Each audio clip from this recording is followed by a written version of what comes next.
If you like white metal, you might have this confusion in understanding what's the difference between white gold, platinum, and silver. Here I have summarized it for you. I get this question a lot. If silver, platinum, and white gold, they look both all the same, why not choose silver?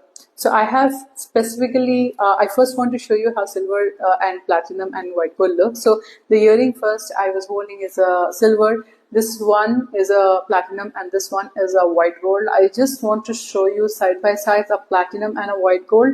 You will not see any visible difference when you're buying the product. So here, I want to show you again, here, you won't see any visible difference between the two. Now, which one to buy? Basically, if you are looking for economical options, you will definitely consider silver.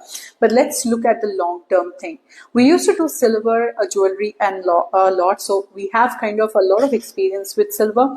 So silver almost looks exactly the same. When you're buying off the shelf, it has this white shine. But as you wear it, you will start seeing a blackish tinge in silver.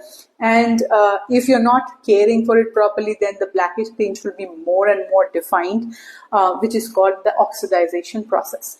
Then in white gold, a lot of people don't understand what white gold is. If gold is yellow, then how can the white color come? So that usually happens on variants of gold, which is 18 karat, 14 karat. So in 18 karat, 14 karat, 75% of the gold and 58% of the gold will be just gold percentage, and the rest of the amount will be the alloys. And in that alloy percentage, the silver or a palladium metal is added.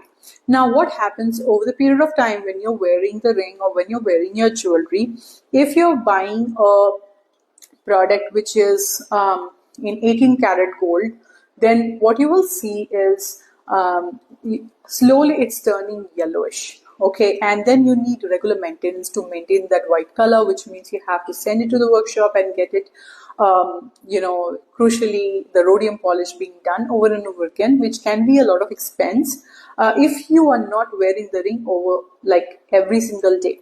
It doesn't happen a lot on earrings or necklaces, which doesn't have a lot of friction. It mostly happens on rings, so you have to be just careful with that. The third option is platinum. Platinum inherently is a white metal like silver. So if you want jewelry to be done in platinum, you can obviously do it, but there's only one downside of this platinum. Platinum is not as soft as silver or gold, so only few jewelries can be done in platinum. So when you're choosing an option of platinum, please let us know and we'll help you in figuring out what design works for platinum.